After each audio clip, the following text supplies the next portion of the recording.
महाराष्ट्राची आर्थिक परिस्थिती अतिशय उत्तम राहिलेली आहे। पहिल्यांदा अशी भीती किंवा वास्तव बाहेर येतंय आणि याला जबाबदार फक्त आणि फक्त ट्रिपल इंजिनचं खोक्याचं सरकार आहे। आदरणीय पवार साहेबांचं घर जे प्रेमाचं आहे, विश्वासाचं आहे, ते नातं फक्त तोडोफोडोचं नाहीये, काही गोष्टी दिलसे पण करायच्या असतात। आता हा प्रश्न तुम्ही गडकरी साहेबांना विचारायला पाहिजे, कारण का ते सत्तेमध्ये आहे आणि महाराष्ट्र सरकारमध्येही त्यांचा पक्ष आहे आणि केंद्र सरकारमध्येही त्यांचाच विचाराचा पक्ष आहे। त्याच्यामुळे अर्थातच गडकरी साहेबांना आमच्या सगळ्यांपेक्षा नक्कीच जास्त माहिती आतली माती असणार। त्यामुळे जेव्हा गडकरी साहेब हे बोलतात, त्याच्यानंतर महाराष्ट्राचे नेते जे लोकसभेला त्या महायुती बरोबर होते, राज ठाकरे, तेही तेच बोललेले आहेत आणि सातत्याने अनेक चॅनल आणि वर्तमानपत्रात जे तज्ज्ञ आहेत, इकॉनॉमिस्ट आहेत, त्यांच्या सगळ्या म्हणजे 3 झालेत, माननीय गडकरी साहेब, त्याच्यानंतर राज ठाकरेंचं वक्तव्य आणि इकॉनॉमिस्ट, असे 3 म्हणजे 2 सरकारच्या जवळचे आणि 1 न्यूट्रल, अशा सगळ्या तज्ज्ञ आणि नेत्यांच्याकडून वारंवार महाराष्ट्राची जी परिस्थिती आहे, महाराष्ट्राची इकॉनॉमी जी आहे ती अडचणीत आहे असं सातत्याने सरकारमध्ये असलेले लोक म्हणतात। जर सरकारमधले लोक म्हणत असतील की महाराष्ट्राची अर्थकारण आणि ही परिस्थिती अडचणीत आहे, तर ही अतिशय चिंतेची बाब आहे।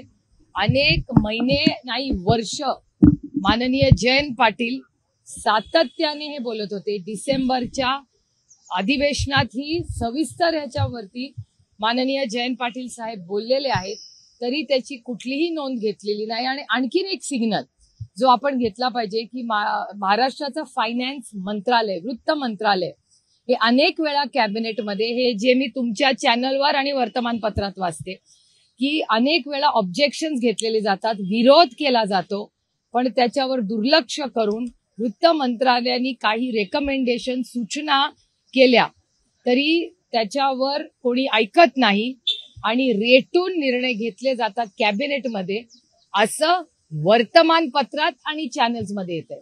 त्यामुळे एकीकडे गडकरी साहेब म्हणतायत ते, एकीकडे राज ठाकरे म्हणतायत ते, अर्थतज्ञ म्हणतायत, आणि वर्तमानपत्रात आलेली माहिती, फायनान्स मिनिस्टरची रिॲक्शन, आणि जयंत पाटील जे खूप अभ्यासू आहेत आणि हे खातं अनेक वर्ष अतिशय चांगल्या पद्धतीने सांभाळलेलं आहे, आणि जेव्हा जेव्हा जयंतराव या राज्याचे अर्थमंत्री राहिलेले आहेत, हे राज्य सरप्लस मध्ये राहिलेलं आहे।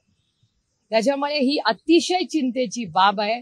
महाराष्ट्र हा देशातला सगळ्यात चांगलं इकॉनॉमी असणारं राज्य म्हणून त्याची ओळख गेले 5 दशकांची आहे। म्हणजे कैलासवासी यशवंतराव चव्हाणांपासून गेले 5 दशक महाराष्ट्राची आर्थिक परिस्थिती अतिशय उत्तम राहिलेली आहे। पहिल्यांदा अशी भीती किंवा वास्तव बाहेर येतंय आणि याला जबाबदार फक्त आणि फक्त ट्रिपल इंजिनचं खोक्याचं सरकार आहे। कारण का त्यांनी महाराष्ट्रामध्ये प्रचंड गडबड करून ठेवली आहे। त्यांना कामांसाठी वेळ नसतो, उद्घाटनं, पब्लिसिटी, पक्ष फोडा, घर फोडा, एवढंच ते काम करतात। काल सीएम बोलले की तुम्ही फक्त टीका करता, आम्ही भूमिपूजन नाही तो उद्घाटन करतो, एक खांब उभारला नाही विरोधकांनी मेट्रोचं आणि आम्हाला टीका करतो। कसं आहे की काही लोक जे आमच्या बरोबरही सरकारमध्ये होते ते आमच्याच सरकारवर टीका करतात। ते विसरून गेले की जे आज खूप मोठ्या मनाने आमच्या सगळ्यांवर टीका करतात, ते अनेक वर्ष आमच्या बरोबर एकत्र मंत्री महोदय म्हणून अनेकांनी काम केलेलं आहे। कदाचित त्याला इंग्रजीमध्ये एक छान शब्द आहे एमनिशिया, पण यांना एमनिशिया होत नाही, यांना सिलेक्टिव्ह एमनिशिया होतो, म्हणजे सोयीप्रमाणे ते विसरतात। त्यामुळे सिलेक्टिव्ह एमनिशिया या सरकारला झालेला आहे। काल सोलापूर जिल्ह्यात बऱ्यापैकी डेव्हलपमेंट झाली। मी पुन्हा पवार, शिंदे आणि मोहिते पाटील हे तिन्ही घरांनी एकत्र आल्यामुळे जिल्हा पुन्हा एकदा मोहितेकडे आलाय। रणजितदादा काँग्रेस माड्याची जागा काँग्रेसला देऊन रणजितदादा तिकडून लढण्याची तयारी, आज म्हणून बबनदादा लगेच सकाळ सकाळ साहेबांना भेटायला आलेत, नेमकं काय असं काही शिजत नाही हो। आमचे सगळ्यांचे 5 दशकाचे ऋणानुबंध आहे। आणि अर्थातच विजयदादा शिंदे साहेब आणि आदरणीय पवार साहेब आमच्या तिन्ही कुटुंबाचे अतिशय प्रेमाचे अनेक वर्षाचे संबंध आहेत. कधी राजकीय मतभेद झाले असतील, पण आम्ही वैयक्तिक संबंधात कधीही कटुता कोणीच आणून दिलेली नाही. तुमची स्टेटमेंट्स पहा सगळ्यांचे. त्यामुळे एक खूप म्हणजे महाराष्ट्र आणि काँग्रेसची संस्कृतीत लहानाचे मोठे झालेले अतिशय सुसंस्कृत असं राजकारण करणारे हे सगळे नेते आहेत.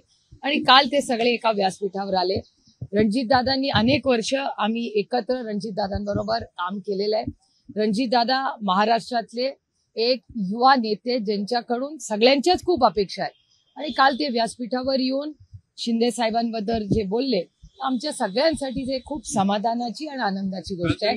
आणि बबन दादा आज जे आदरणीय पवार साहेबांना भेटायला आलेले आहेत, बबन दादांचे आणि आमचे अतिशय कौटुंबिक संबंध अनेक दशकांचे आहेत.